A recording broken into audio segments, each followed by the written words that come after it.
Miarabantsika mpanaraka ny TV Plus Madagasikara ny an-tokantrano any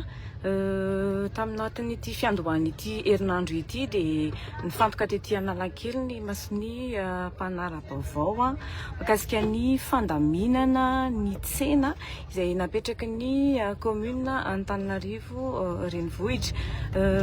tao anatin'ny roa andro misesy izay dia nisy hatrany ny ataontsika hoe ny enjandrony tady teo amin'ny mpivarotra amoron-dalana sy ny commune Antananarivo renivohitra mahakasika izay fandaminana ny tsena izay tamin'ny 5:00 omaly dia hitantsika tamin'ny tambazotra ireny fa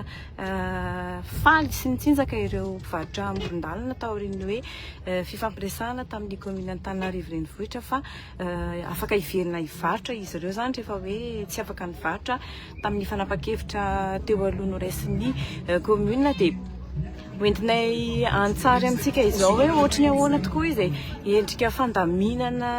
vaovao izay re nahafaly ny mpivarotra ka hoe ahafahan'zareo mivela mivarotra ity Analakely raha ny fanambarana izay navoakan'ny commune Antananarivo renivohitra aloha dia misy ny fandaminana hoe ny trottoir fandaminana izay nivoaka androany maraina ora iray izay hoe ny trottoir dia natokana ho an'ny mpandeha tongotra ny arabe kosa izay manana habe 12 metatra dia mizara ho an'ny mpitondra fiara zany sy ny mpivarotra amoron-dalana ka ny iray faingo 7 metatra amin'io no ho an'ny mpivarotra amoron-dalana ary ny ambony zany no an'ny mpampiasa ny mpitondra fiara zany dia amin'ny faritry Jean Joseph Arabearvelo lycée Mpanjakana iry aloha iry moa voakasika ao anatin'izay fandaminana navoakan'ny commune izay eny koa ny faritry izay maika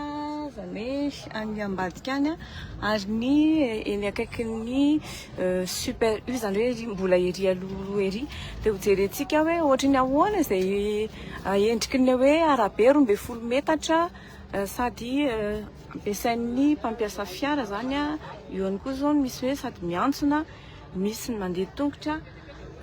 jerentsika hoe voahaja ve izay hoe mandeha amin'ny trottoir ihany koa ny mpandeha tongotra ny hitantsika aloha mandeha amin'ny trottoir ny mpandeha tongotra dia iny zao tazantsika izao noho ny ambiance ety an-toerana efa kely sitsika dia hiditra amin'ny faritra misy ny lycée Arabearvelo ireny zany zao ilay mpivarotra amoron-dalana hitantsika misy ampahany amin'izy ireo tokoa miditra ato anatin'ny arabe fa ny tena mbola hita ihany koa dia tsy manaja izay mandeha eny ambony trottoir izay ny mandeha tongotra fa dia mandeha tsara ato anatin'ny arabe. Hitantsika ireny dia vao hitantsika manao installation ny ankamaroany ireo mpivarotra zao tazantsika izao satria efa akaikaiky Arabearvelo tsika hitantsika ihany koa misy ny mpitandro ny filaminana sy ireo eo anivon'ny commune izay ety an-toerana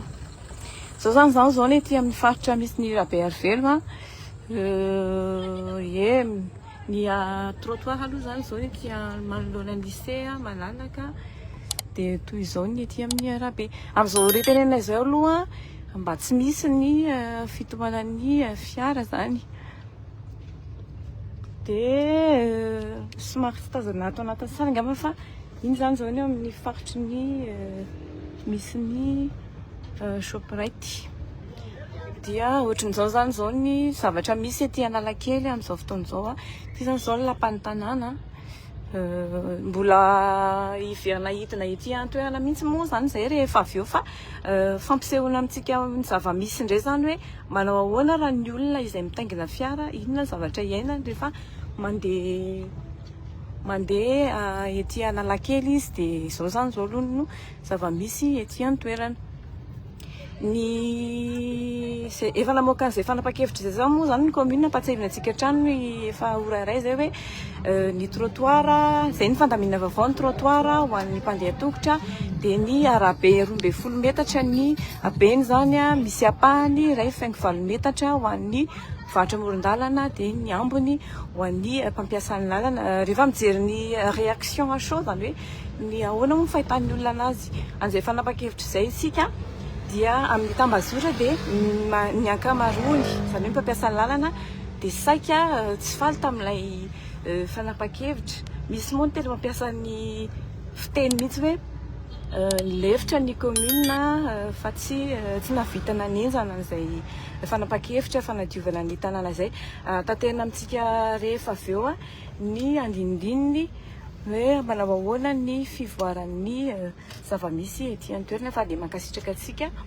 manaraka tsy tapaka ny TV Plus. Nanasolo tena efa nalefanareo ao fa za solo tena nalefanareo taty aorina za tsy nanaka ratsy niona koa tamin'ny be ny tanàna satria ny tombotsoam-bahoaka no arovantsika menakavy tsy moramora ny fifadaminana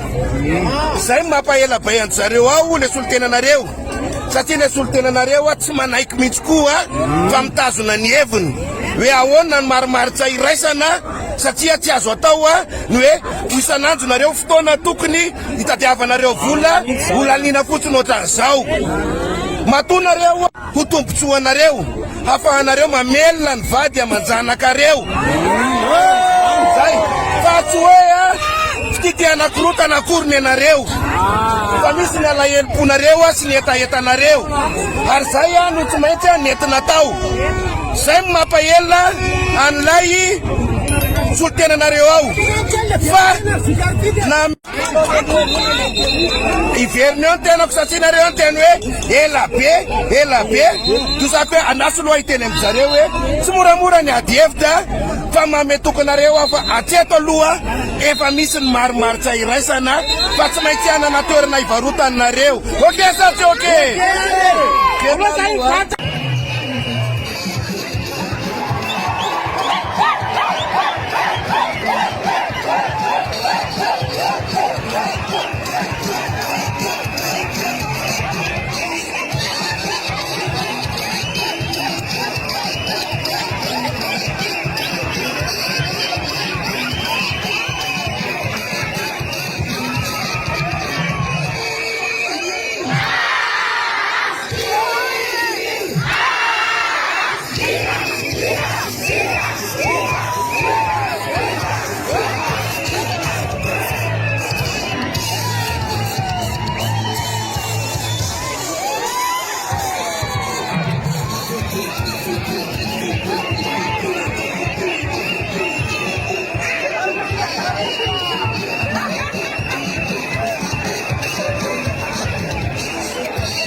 Fandaminana dia ny afahan'ny olona mivarotra ary miva tanteraka ny zavatra mety hoe installation na ny latabatra izay ahafahana mivarotra amin'ny resaka fampandrosoana ny tanàna n'Antananarivo.